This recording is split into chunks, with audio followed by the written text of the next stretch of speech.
OK, bonjour tout le monde. Ça va bien? Merci beaucoup Pierre, Gilles pour vos témoignages, super bon. Saint-Esprit, ce que tu as fait dans Pierre aujourd'hui, c'était une parole prophétique que Dieu voulait nous donner pour chacun de nous, parce que Dieu veut le faire. Ce que Dieu a fait en Pierre, ce que Dieu a fait en Gilles, Dieu veut le faire dans chacune des vies ici aujourd'hui. Et Saint-Esprit, merci de ce que on ne repartira pas comme on est entré dans ce lieu. Parce que tu vas faire un travail de révélation aujourd'hui dans nos vies. La semence est semée, comme Gilles l'a si bien expliqué. Et c'est impossible que je reste la même personne quand je vais quitter ce lieu. Alors, Saint-Esprit, tu es le bienvenu dans le nom de Jésus. Qui est d'accord? Amen. Encore, je veux juste dire que je suis très content que Ben et sa famille soient ici aujourd'hui. Soyez les bienvenus, on est contents, on est très honorés. Donc, moi, j'ai eu la chance d'aller manger avec eux autres hier. Donc, si jamais vous êtes assez amis avec Ben, c'est lui qui paye toujours le repas. Je lui donne un petit in, là, ici, là. Et puis, quand tu vas avec lui, il dit, je paye aussi, et il dit au propriétaire, chaque fois qu'il vient ici, il met ça sur ma facture. Fait que pendant 1 an. Donc, l'année prochaine, quand il va revenir. Alors, je suis content aujourd'hui d'être ici avec vous. Soyez les bienvenus. Soyez bénis au nom de Jésus. Et aujourd'hui, j'avais quelque chose que l'Esprit de Dieu a mis sur mon cœur à partager avec vous, qui va concerner chaque personne, en fait. Il n'y a personne ici qui va dire que ça ne le concerne pas. Alors, c'est simplement un verset très, très, très, très simple. C'est un verset tout simple, mais extrêmement puissant. Comme d'ailleurs chaque verset de la Bible, puisqu'il est inspiré par le Saint-Esprit, alors chaque verset, il est très, très puissant. Alors, Philippiens 19, ça va être aujourd'hui le sujet du message. Ici, c'est Paul qui parle. Bon, le contexte, c'est qu'il y avait des gens qui prêchaient l'Évangile, mais ils ne prêchaient pas l'Évangile avec des bonnes intentions, des bons motifs. Donc, ce qui amenait énormément de souffrance à Paul. Alors, Paul, il explique, il dit, que les gens prêchent l'Évangile avec un cœur sincère ou pas sincère, peu importe. Et c'est là qu'il arrive ici, il dit, je sais que cela tournera à mon salut. Grâce à vos prières et à l'assistance du Saint-Esprit, de l'Esprit de Jésus. Alors, avant de rentrer dans ce sujet, il faut que je vous partage un mot que le Saint-Esprit, ça c'est le mot le plus bizarre que le Saint-Esprit peut inspirer. C'est un mot, c'est un très très vieux mot que Étienne, elle a découvert la définition un petit peu en partie, qu'elle m'a écrit parce qu'on en avait parlé la semaine passée. Mais c'est un vieux mot. C'est un vieux mot qui veut dire ceci, assistance. Donc, grâce à vos prières et à l'assistance du Saint-Esprit. Alors, l'assistance épikorégia, je vais vous montrer ça ici. Pas celui-là en premier, excusez-moi. Ça va être celui-là ici. Hein? Non, j'ai toujours le même. C'est lui. Donc, ce mot, c'est bizarre parce que, premièrement, ce mot-là vient pas. Vous savez que Paul était un homme très, très instruit. C'était le gars le plus instruit dans son temps. Il a été formé au pied de Gamaliel. On peut penser que, ouais, mais c'est parce que ce gars-là avait beaucoup de vocabulaire. Il était très, très, très éduqué. Mais il faut savoir qu'ici, quand Paul écrit ce verset, ça n'a rien à voir avec son éducation. Ça n'a rien à voir avec son génie, parce qu'il était déjà un génie à l'époque. Il était considéré comme un des hommes les plus instruits dans ce temps-là. Mais la Bible explique ici, ce mot étrange, ce mot bizarre, ne vient pas de son génie à Paul. Et ici, dans 2 Timothée 3,16, ça dit « Toute écriture est inspirée de Dieu. » Bon, utile pour enseigner, convaincre, corriger, etc., etc. Mais ce que ça veut dire, épikorégia, c'est un mot, c'est un vieux mot que le Saint-Esprit a inspiré Et ce mot-là, ici, je vais vous le montrer. Hein, vous voyez ici le mot assistance. Je vais vous montrer, hein, parce que je veux que vous examiniez avec moi. Regardez ici en haut à gauche, assistance. Grâce à vos prières et à l'assistance du Saint-Esprit. Qu'est-ce que ça veut dire, l'assistance du Saint-Esprit? Épicorégéo, c'est fournir comme corrège au-dessus de. Hein?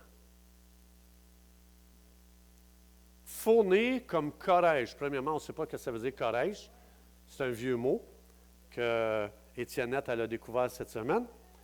Alors, corrège, ça veut dire ici, regardez, ce qui est souligné, donner, approvisionner, ici en rouge, souligné, assister, pour fournir en plus, c'est-à-dire complètement fournir, aider, contribuer, ajouter. Bon, ça c'est la définition, hein, du mot grec épicorégéo. Et ici, pour comprendre corrège, hein, c'est corrège au-dessus de. On va aller voir qu'est-ce que ça veut dire corrège, pour comprendre qu'est-ce que le Saint-Esprit ici nous révélait en fait. Hein. Corrège. Là, je suis dans un dictionnaire de la langue française. Définition de corrège, dans l'Antiquité, hein, ça c'est l'Antiquité grecque, dans la Grèce antique. C'est un mot qui était utilisé à cette période-là. Et ça voulait dire une personnalité qui finançait les coûts associés à l'organisation et à la formation des chœurs, une chorale. Dans les représentations théâtrales grecques, où fournissait le matériel nécessaire pour les spectacles romains, parfois sur ses propres fonds, souvent avec ceux de l'État. Alors, le Saint-Esprit ici, il veut être connu comme un corrège. C'est-à-dire que ici, comme je vous l'ai dit, ça vient de la Grèce antique, c'est un mot qui était utilisé. Ça veut dire que tu avais deux troupes qui pratiquaient la pièce, le spectacle, le méga spectacle que les gens n'ont encore jamais vu. Alors, donc, ça veut dire que c'était une chorale et une troupe théâtrale. Eux autres, ils pratiquaient, ils investissaient leur temps, leur énergie, leur force.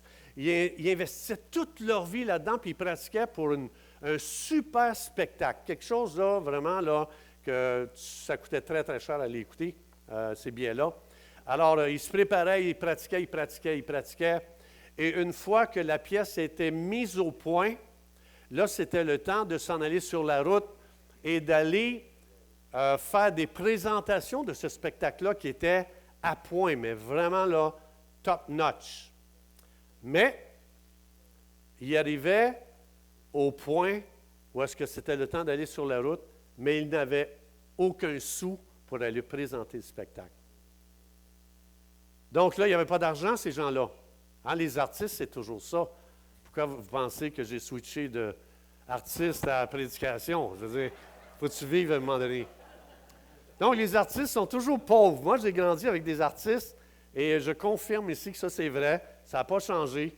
Dans le temps de l'antique Grèce, de la Grèce antique, c'est pareil aujourd'hui. C'est toujours la même histoire. Alors là, les autres, n'oubliez pas, ils ont investi tout leur temps, toute leur vie. Et là, ils arrivent, ils n'ont pas d'argent pour aller sur la route pour présenter le spectacle. Alors là, ces gens-là, leur vie est complètement perdue. Ces gens-là, leur rêve vient de complètement tomber à l'eau. Tout est terminé. Leur travail, ça ne sert plus à rien. Ils ont investi ces efforts, ce temps, leur talent. Ils ont tout fait pour rien. Ils arrivent dans un cul-de-sac. Et là, ça se répandait, ça, parmi la Grèce. Et là, tu avais un homme riche que lui, quand il entendait cette nouvelle-là, puis qu'il savait que ces gens-là avaient donné leur vie, en fait, à ce projet-là. Alors lui, il venait, il rencontrait la chorale et la troupe théâtrale. Et là, lui, ce qu'il faisait, c'est que, comme on vient juste de voir la définition, lui, il débloquait des fonds pour que leur rêve se réalise. En fait, pour qu'ils sortent de ce cul-de-sac-là, en fait. C'était ça ici, l'image. Donc lui, il arrivait et il donnait tellement d'argent qu'il pourvoyait à leur voyage, à leur nourriture, coucher lorsqu'ils devaient aller coucher, les hôtels, etc., etc. Et il était très, très généreux. Il donnait plus que ce que ces gens-là avaient besoin. Alors, je reviens à Paul, qu'il a reçu cette parole-là ici. Hein, Paul, il était rendu, comme je vous ai dit, il vivait beaucoup de souffrances. Il vivait des gros problèmes parce que les gens lui causaient beaucoup de problèmes. Donc, le contexte, c'est qu'il annonçait l'Évangile pour augmenter en fait, la persécution de Paul. Donc, il était dans mauvais état. Et le Saint-Esprit va inspirer Paul avec ce mot-là ici pour décrire le Saint-Esprit. Alors, dites-moi, j'ai une question pour vous. Pourquoi le Saint-Esprit a voulu qu'on le connaisse comme un Corège? Ce n'est pas Paul qui a trouvé ça de sa propre intelligence. L'Esprit a dit, je veux que quand tu vas écrire ici, parce qu'en fait, quand ça dit que toute écriture est inspirée de Dieu, ça veut dire que ça ne vient pas du cerveau de Paul. Paul peut l'écrire à la main, mais ce n'est pas sa pensée. Hein, c'est comme moi, quand j'étais en charge ici du ministère, bien, j'avais des secrétaires. Si je disais à Manon, à l'époque, c'est Manon qui était la secrétaire, si je disais à Manon, Manon, j'aimerais que tu écrives au maire de la ville de Granby, et j'avais toujours une petite enregistreuse, puis j'enregistrais, je voudrais que tu dises au maire, blablabla, puis là, je donnais mon enregistreuse à Manon, et Manon écrivait. C'est comme ça c'est ça que ça veut dire inspirer. Dieu va utiliser un vase humain pour écrire à la main, comme Manon, elle écrivait la lettre au maire, mais elle n'écrivait pas sa pensée. Elle écrivait ma pensée. Alors ici, c'est pareil. Quand ça dit toute écriture est inspirée, ça veut dire Dieu a dit à Paul, ou le Saint-Esprit, c'est lui qui a inspiré, le Saint-Esprit dit, je veux que tu écrives le mot « Corège » pour que les gens me connaissent comme un Corège. Pourquoi le Saint-Esprit a choisi ce mot-là pour... Qu'est-ce qu'il voulait nous révéler de lui?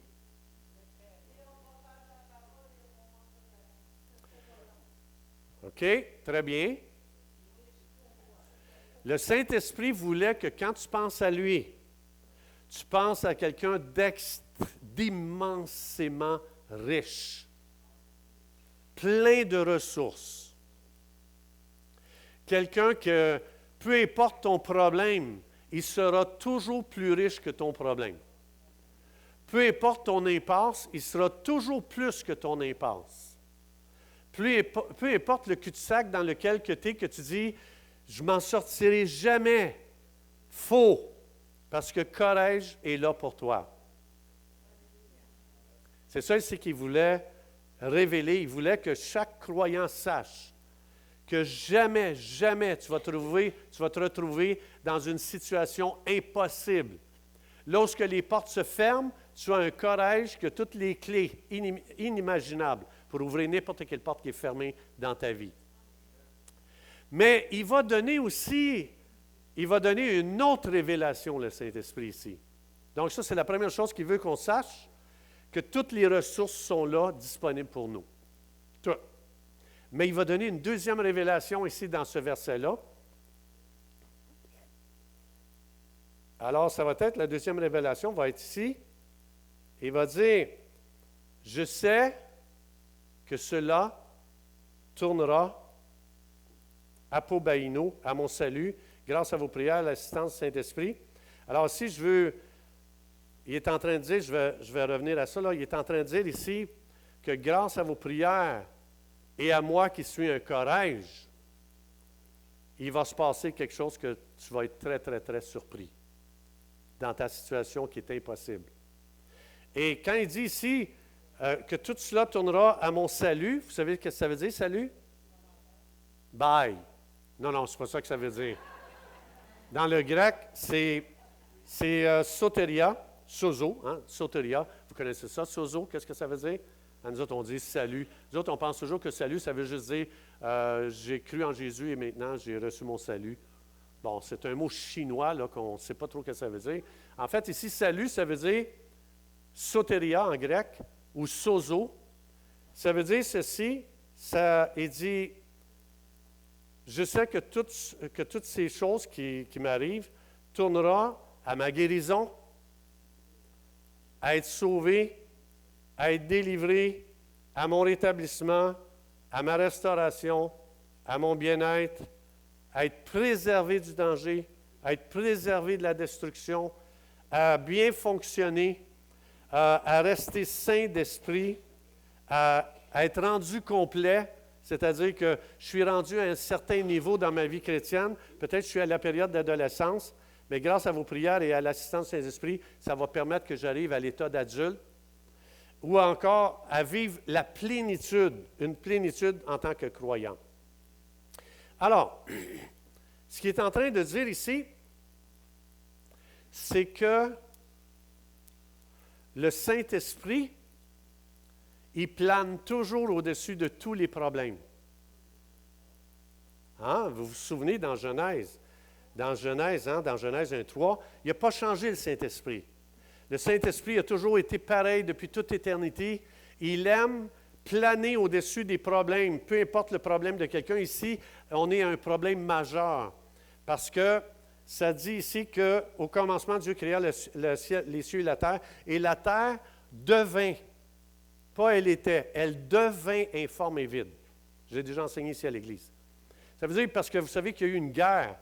Quand Satan s'est rebellé, il y a eu une guerre. Et vous avez déjà vu une ville après qu'il y a eu une guerre?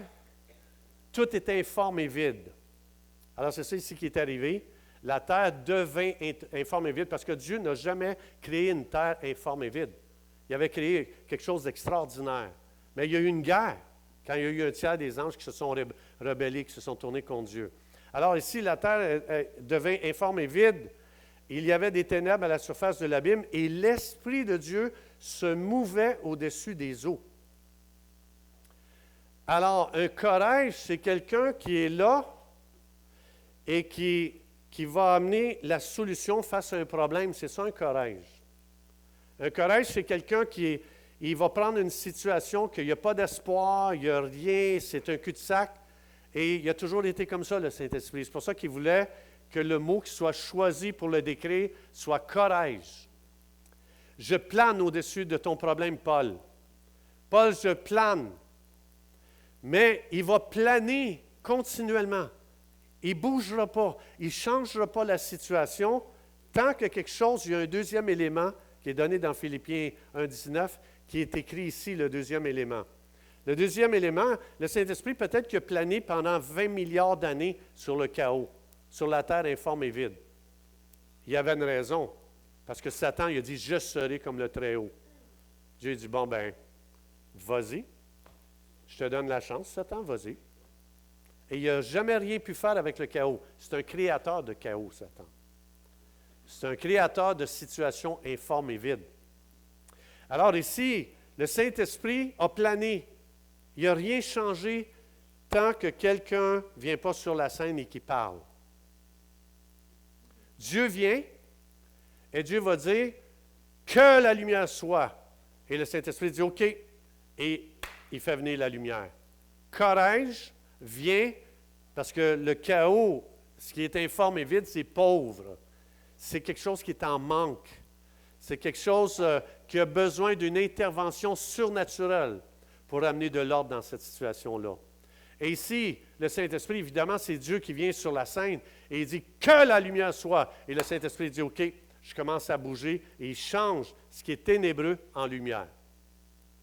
Il va changer ce qui est chaotique en quelque chose, en un jardin d'Éden. Et il va venir puis il va commencer à intervenir une fois qu'il y a le mélange. On appelle ça le duo surnaturel. Et le Saint-Esprit va dire quelque chose d'incroyable ici. Il va dire, le Saint-Esprit dit, « Je ne serai jamais activé. » Grâce, regardez bien, je sais que je vais revenir là-dessus. Grâce à quoi? Grâce à quoi? Prière. Attends. Saint-Esprit, tu ne peux pas le faire tout seul? Le Saint-Esprit dit, non, moi je plane au-dessus des problèmes. Mais il manque un élément. La situation ne change. C'est incroyable ce que le Saint-Esprit est en train de révéler. Le Saint-Esprit dit, j'ai décidé d'être en collaboration avec les gens. Et il ne le fera pas seul. La situation va changer seulement s'il y a un ingrédient. J'ai amené ici un petit quelque chose. Là, je ne sais pas si ça va sauter. Là. Je n'ai aucune idée de ce qui va arriver. Mais le Saint-Esprit, il dit, ça ici, c'est le Saint-Esprit, OK? Il plane au-dessus de ton problème. Il plane au-dessus de ton problème. Puis il ne fait rien pour toi. Il ne fera rien non plus pour toi. Tant que, comme Dieu, quand il a parlé, le Saint-Esprit dit, si jamais quelqu'un prie, voici ce qui va arriver. Une réaction. Pas fort, hein? Ma prière n'est pas forte. Ma prière n'est pas forte, hein? Oh, j'espère que ce n'est pas le Saint-Esprit qui est en train de me parler, là. Bon, c'est correct, Seigneur, j'ai compris. Bon, je vais augmenter ma vie de prière. Alors, normalement, ça fait beaucoup de bruit, là. Je ne sais pas ce qui s'est passé. Le Saint-Esprit, il explique ici dans le verset que tout ce qu'il est comme courage ne sera jamais activé tant que toi, tu ne prieras pas. C'est grâce à tes prières et à l'assistance du Saint-Esprit que toutes ces richesses, toutes ces ressources vont être relâchées sur une personne.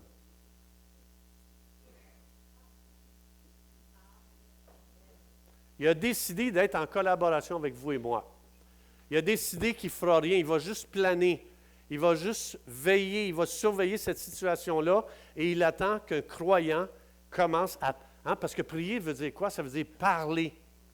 Comme Dieu a parlé.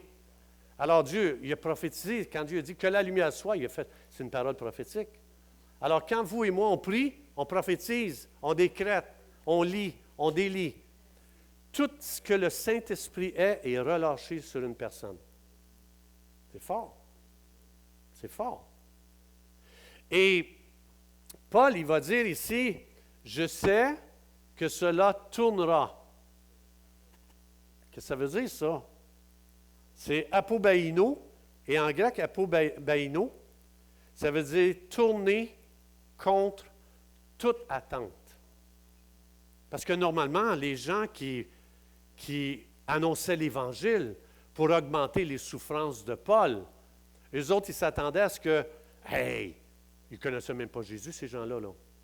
Ils ont dit, chaque fois qu'ils annoncent Jésus dans la ville, les autorités se lèvent et ils battent, ils fouettent Paul. Ah ben, Colin, on va augmenter ses coups de fouette, lui. Fait qu'ils ont commencé à annoncer Jésus dans la ville. Quand la ville a vu ça, ils disent, c'est à cause de toi, Paul. Ils le fouettaient. Et ces gens-là, ils voulaient augmenter les souffrances de Paul. Mais le Saint-Esprit lui révèle quelque chose, il dit, grâce à vos prières et à l'assistance du Saint-Esprit, quelque chose de surnaturel va arriver. Et ici, ça dit, normalement, tu devrais avoir plus de souffrance, Paul, hein? Mais je veux te révéler quelque chose, Paul. Regarde bien. Ça veut dire tourner contre toute attente. Normalement, ce que ça veut dire, ça devrait tourner d'une façon, mais un événement va changer la direction et la finalité d'une situation. Ce que ça veut dire, j'ai une question. Et cette question-là, en fait, j'en ai deux questions. Tu es en automobile, tu es sur l'autoroute 20 et tu es à la hauteur de Drummondville. Tout le monde connaît Drummondville? Bon, j'ai essayé de trouver une ville là, que tout le monde connaît. Tu arrives à la 20 puis tu veux aller à Québec. Qui dit qu'il faut aller vers l'ouest? Levez la main. Qui dit qu'il faut aller vers l'est? Levez la main. Boy, hey, boy, vous ne voulez pas vous faire piéger, hein? Alors, c'est vers l'est qu'il faut aller. OK? Je vous donne la réponse. Fait que je m'en vais. Je conduis. Puis, en conduisant, j'arrive à Québec. Non, je m'en vais, je conduis. Hein, j'ai tourné vers l'est. Normalement, je devrais aboutir où? Mais j'arrive après 1 heure et demie et je me retrouve à Montréal. Est-ce que c'est logique? Apobaino, ici, ce que ça veut dire, normalement, ça aurait dû être comme ça, mais apobaino, ça veut dire que quelque chose d'extraordinaire, de non logique va arriver. Apobaino, c'est ça que ça veut dire. OK, j'ai une autre illustration. Je suis dans un immeuble à plusieurs étages, je suis au 20e étage et je saute en bas du 20e étage. Est-ce que je vais vers le bas ou je vais vers le haut? Qui dit je vais vers le haut? Qui dit je vais vers le bas? Qui dit je ne veux pas me faire pogner? Je ne réponds pas. Qui dit je veux sauver ma réputation, là? Je ne veux pas que les gens pensent que je suis un deux de pique, là. Les deux, c'est ça! Mais oui, tu sautes, tu cognes en bas, je veux dire, c'est sûr que tu remontes en haut. C'est vrai que c'est les deux. Alors, apobaino, ce que ça veut dire que lorsqu'il y a un mélange de la prière avec courage, tu dois t'attendre à quelque chose qui n'est pas logique qui va arriver. C'est ça que le verset veut dire. Vous allez être surpris quand vous allez voir le duo surnaturel être à l'œuvre. Et c'est extraordinaire l'honneur que le Saint-Esprit nous a donné de dire « j'aurais pu le faire toute seule ». Mais j'ai décidé d'entrer en collaboration avec toi pour que toi et moi, on joue des tours à l'humanité. Toi et moi, quand tu vas commencer à m'activer, parce que le Saint-Esprit n'est pas activé tant que tu ne pries pas, hein? Le potentiel, il est là. Mais tant que toi, tu ne pries pas, ça n'active pas tout ce que le Saint-Esprit est prêt à déverser. Et ça, c'est vraiment extraordinaire. Et moi, je suis émerveillé de voir que tant de potentiel, il est là, sommeillant, et le Saint-Esprit dit, c'est quand tu vas prier pour cette situation-là? OK, on est en collaboration. All right. Alors, ça veut dire qu'il n'y a rien d'impossible. Si on sait comment prier, il n'y a rien d'impossible. Et ça veut dire que c'est pour ça que Paul, il va dire ici, regardez, je sais. Je le sais, les gars. Parce que j'ai eu la révélation quand le Saint-Esprit me dit, écris courage quand tu vas parler de moi, puis que Paul a commencé à tout faire ses recherches. C'était quoi courage? Le gars, il a été tellement émerveillé qu'il n'a pas dit, j'espère que ça va tourner à ma guérison, à ma délivrance. Il n'a pas dit, j'espère, ou j'aimerais que ça tourne. Il a dit, les gars, avec certitude, avec conviction, sans l'ombre d'un doute, je le sais que aussitôt que vous allez activer le Saint-Esprit avec une prière, ce qui va se passer, ça va tourner contre la logique humaine. Je vais être surpris moi-même. Je vais être surpris par le Saint-Esprit à cause que vous l'avez activé par vos prières. Alors, c'est pour ça que Paul, ici, il est convaincu. Une révélation, ça fait de toi la personne la plus convaincue au monde. Personne ne peut t'ébranler. Et un autre point ici que je veux apporter, c'est pourquoi le Saint-Esprit a choisi ce mot-là, courage, qui parle d'une chorale, qui pratique, qui s'engage, qui investit tout son temps, toute sa vie. Il investit tous ses efforts. Pourquoi le Saint-Esprit a choisi cette image-là? Ils ont commencé un projet sans savoir s'ils vont être capables de l'amener sur la route. Oui. Parce qu'avec Dieu, comment ça fonctionne? J'aimerais vous partager un peu de courage dans ma vie. Un jour, Dieu me visite pendant 5 nuits. Et il m'apprend, à ma grande surprise, je ne m'attendais pas à ça et je n'aspirais pas à ça, que Dieu m'appelait au ministère. Ah, Moi qui aimais ma musique, j'avais 3 écoles de musique, j'avais un studio d'enregistrement. Ah, non, pas vrai. Il y a un gros combat à l'intérieur de moi. Et j'ai lutté pendant 5 nuits. La dernière nuit, ma femme, elle voyait bien que je ne dormais pas. Elle a dit, ben dis donc oui au Seigneur, parce que oui, si ce n'est pas ça, c'est pas grave, tu reviendras à ce que tu faisais. Et ça m'a libéré, et j'ai dit oui, Seigneur. Et là, courage a commencé à déverser ce que je n'aurais jamais pensé dans ma vie. Je m'en vais à un déjeuner un matin de pasteur ici à Granby. Il y avait déjà un pasteur qui était ici. Et moi, dans ma tête, c'est que je ne dis pas que le Seigneur m'appelait au ministère, parce qu'il y avait déjà quelqu'un. Fait que pour moi, il m'appelait à un autre endroit. Et j'étais pour commencer à regarder et aller ailleurs. Et le dimanche matin, ce gars-là qui était ici comme pasteur, il dit, c'est un Français en fait. Et puis, ça prend 5 ans pour avoir un visa canadien, vous savez ça? Pour lui, il était rendu à 4 ans et 11 mois. Il manquait 1 mois pour avoir à peu près son visa. Le pasteur s'en vient en avant et dit, Dieu me dit que je devais quitter mon poste parce qu'il en a appelé un autre ici aujourd'hui.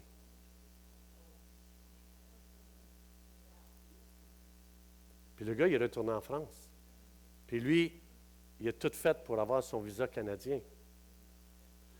Et là, après ça, moi, à ma grande surprise, je n'avais rien dit là encore. J'avais absolument dit aucun mot. Ça, c'est collège. Ça l'a tourné complètement contre mon raisonnement. Jamais j'aurais pensé, sachant qu'il voulait un visa à tout prix. Il a quitté son pays pour venir ici vivre au Québec. Et collège commençait à déverser toutes ses richesses. Et là, je m'en vais. Il m'invite à un déjeuner de pasteur ici à Granby.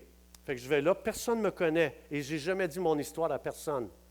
Et il y a une femme pasteur qui prend le manteau de Michel Roux, qui s'appelait, du pasteur, elle l'enlève et elle s'en vient sur moi, puis elle met le manteau, elle dit, Dieu fait dire qu'il met un manteau spirituel sur ta vie aujourd'hui. Moi, j'étais spectateur des richesses du Saint-Esprit. Ensuite, j'arrive à mon travail, je suis au milieu d'un projet d'enregistrement et j'annonce à mon ami que le Seigneur m'appelle au ministère et que je dois quitter ce projet-là. Et lui, il ne s'est jamais obstiné avec moi. Il dit, vas-y, si Dieu t'appelle. Et là, j'ai dit, faut que je vais quitter mon travail. Je vais juste travailler à mi-temps, puisque Dieu m'appelle. Je quitte mon travail à mi-temps, puis je vais aller dans le ministère. Et on était une petite poignée, peut-être 10, 15, 12 personnes, je ne me souviens pas. Il n'y avait pas de finances dans l'Église. Et j'ai quitté complètement mon travail après 6 mois. Et quelqu'un vient avec une enveloppe et la personne me donne 40 000 $ cash. Elle dit, le Seigneur me dit de te donner ça. Courage qui est à l'œuvre. Courage qui déverse toutes ses richesses.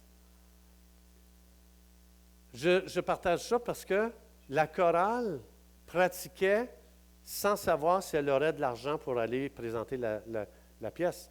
Je partage ça pour vous dire, attendez pas d'avoir de l'argent pour commencer à servir Dieu ou de rentrer dans votre appel.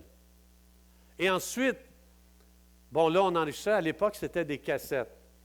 C'est mieux que des pierres, des pierres que tu graves, là, que tu écris sur des tables de pierre, là.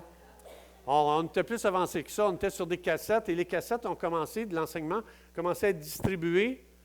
Et Manon, que vous connaissez ici, Manon Rochefort, il y a une cassette qui se ramasse chez elle, puis il commence à écouter l'enseignement. Et son mari et elle, ils ont dit, on entend la voix de notre berger. Il restait à Victoriaville. On entend la voix de notre berger. Ils ont vendu leur maison. Ils déménagent ici. Et Manon, elle vient, puis moi, écoute, j'ai commencé, j'avais rien. Pas d'argent, pas de secrétaire, absolument rien. Pas de staff, rien. Et puis là, je marche, puis Manon a dit, moi, je suis secrétaire juridique, est-ce que je peux t'aider?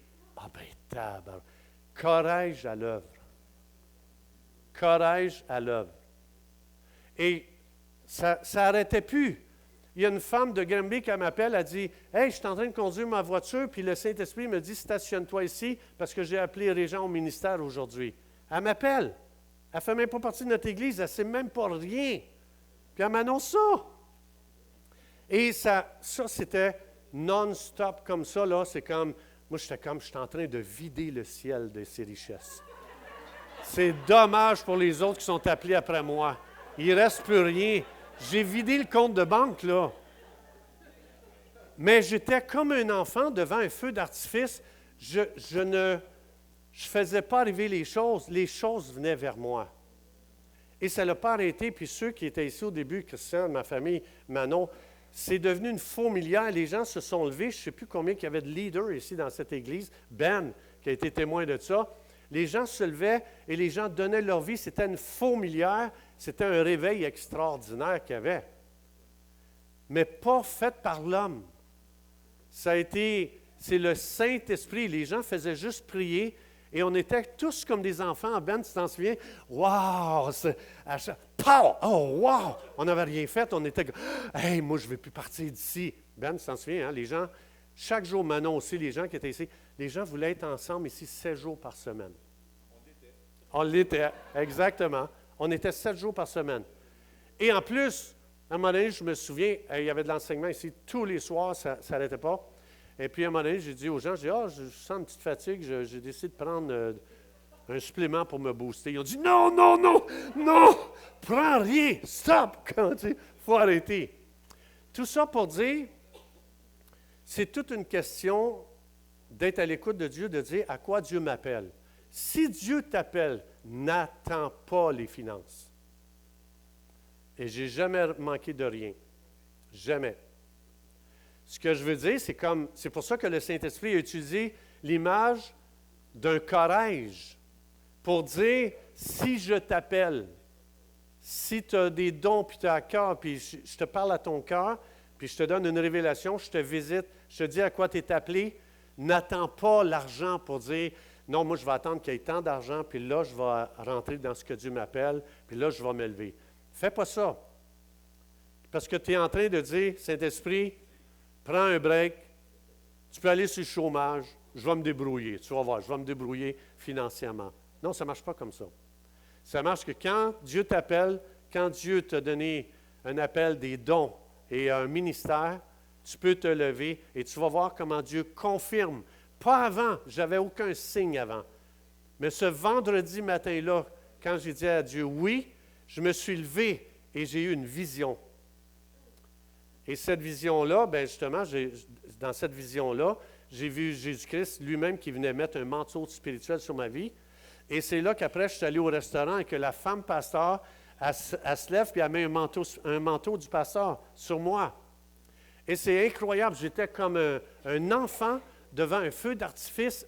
J'étais juste émerveillé. J'étais juste « wow » tout le temps. « Wow, wow, wow ». Parce que je ne produisais rien. Je ne faisais pas arriver les choses. J'ai juste obéi. C'est tout. Et après ça, j'ai vu la gloire et la main de Dieu continuellement. C'est vrai, Frank et Marianne sont là aussi depuis longtemps. Alors, donc je reviens ici. C'est juste pour expliquer comment ce verset, il est extrêmement puissant. C'est ça que ça veut dire. Un courage. Je suis riche. Si je t'appelle, j'ai d'immenses ressources. Si tu te lèves par la foi et tu obéis, attends-toi, je te garantis, il n'y a pas d'une broche assez forte pour tenir ta tuque. Tu vas être dépeigné, je te promets. Et c'est pour ça que Paul a pu arriver avec cette parole-là. Puis même quand j'étais à ce déjeuner pasteur-là, ils m'ont dit, c'est où tu vas commencer une église? Je disais à Cowansville. Ils ont dit, Cowansville, c'est un cimetière de pasteurs. Ça a été ma première parole d'encouragement, là.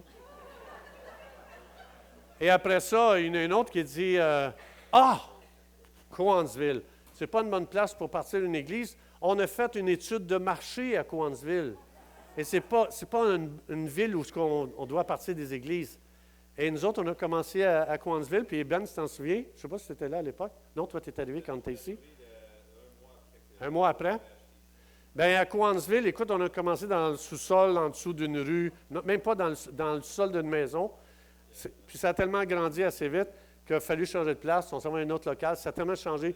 On a changé au deuxième étage. C'est là que, après ça, Ben nous a connus. On était au Days Inn à Cowansville, puis c'était plein. Hein, Christian, tu t'en souviens de tout ça? Manon, je ne sais pas si elle était là à l'époque. Et puis, c'était trop plein. Puis, on est venu ici pour un souper de Saint-Valentin. Et la propriétaire a dit, je ne sais pas pourquoi, mais à l'intérieur de moi, ça me dit que je dois vous vendre cet endroit-là ici. On a dit, mais madame, on n'a pas d'argent. Je suis un artiste. J'ai besoin d'un corrège.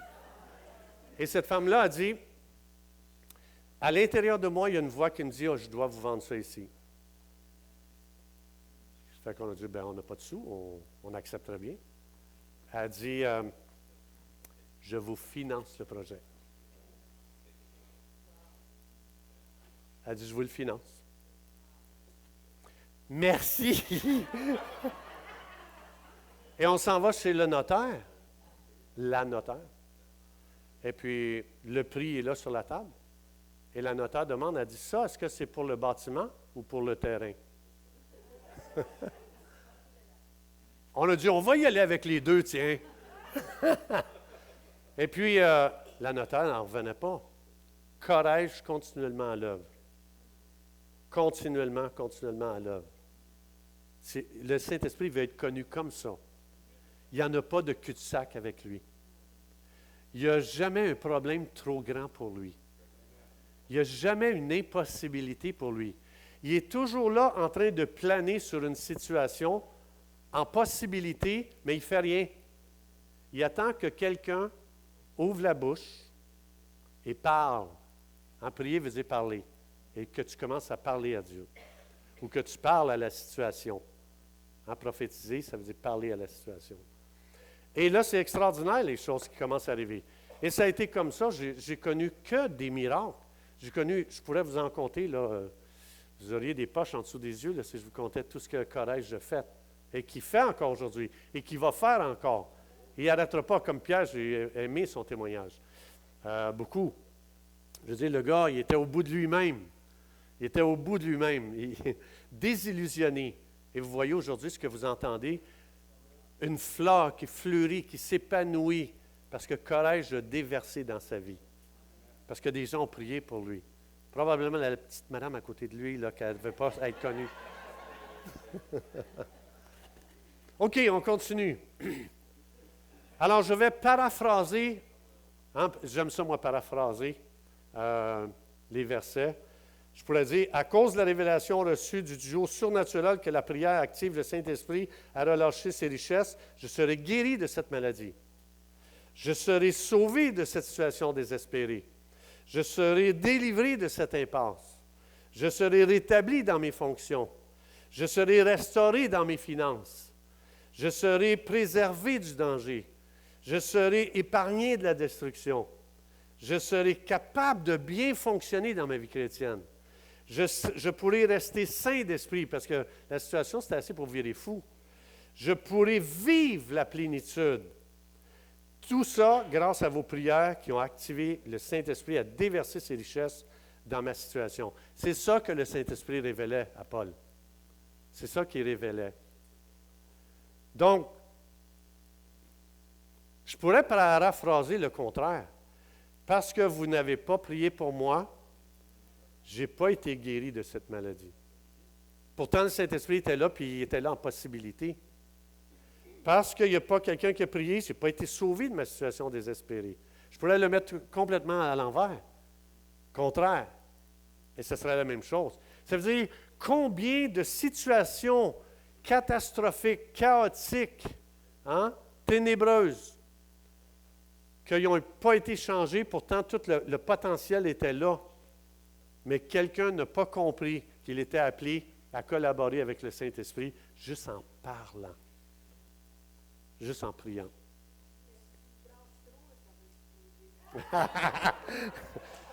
Je crois à la sagesse, donc je vais... Alors ici, j'aimerais que vous me reformuliez ce verset-là ici, dans 1 Thessaloniciens 5, 17, à la lumière de ce qu'on a vu aujourd'hui.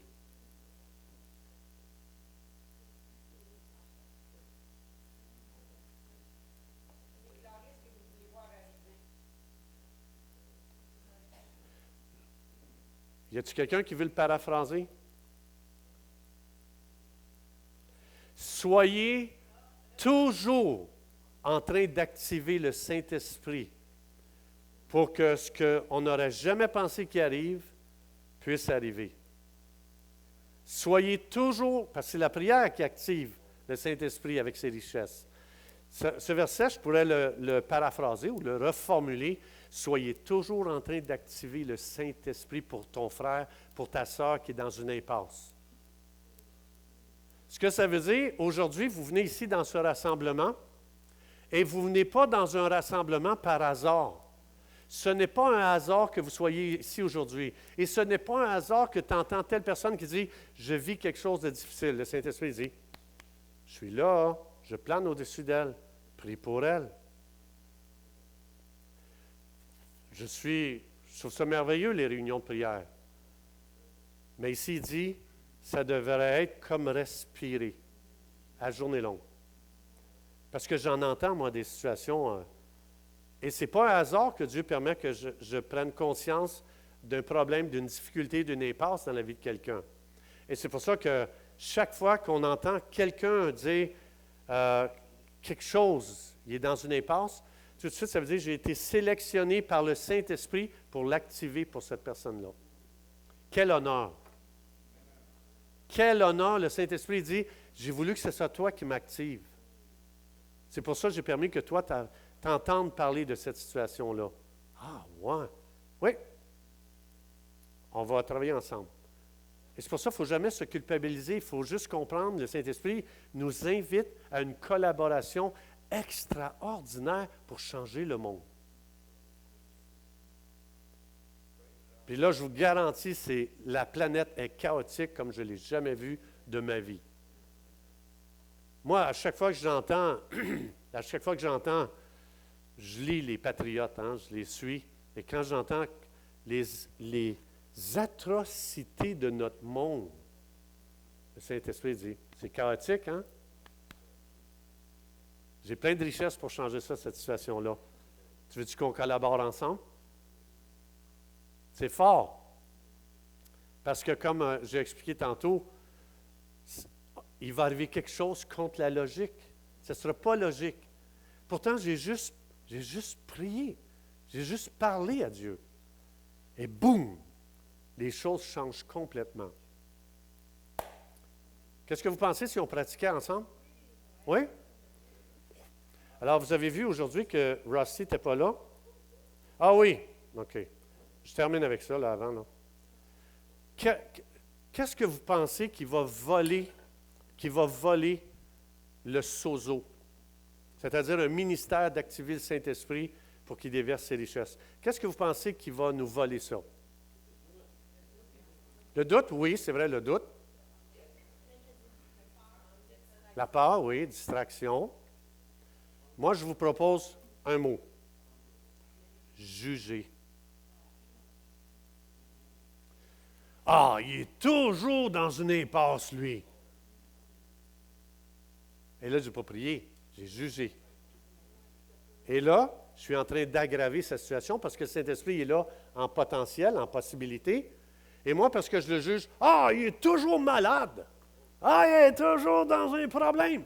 Ah, il est toujours... Et là, je pourrais commencer à juger. Et c'est comme ça que sozo est volé. Si je juge la personne, le Saint-Esprit n'est pas activé. Ça veut dire, si le Saint-Esprit n'est pas activé, sa situation à cette personne-là va s'aggraver. Pas de condamnation, hein?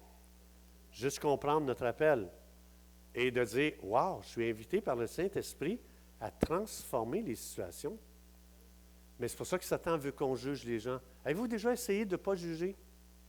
Y en a-t-il qui ont déjà essayé cette pratique-là? Moi, je ne juge plus. Fini le jugement. J'ai un de mes frères, il n'est pas ici aujourd'hui, qui m'a dit, on s'en va manger au restaurant, il dit, moi et ma femme, on a pris une décision un jour d'arrêter de juger.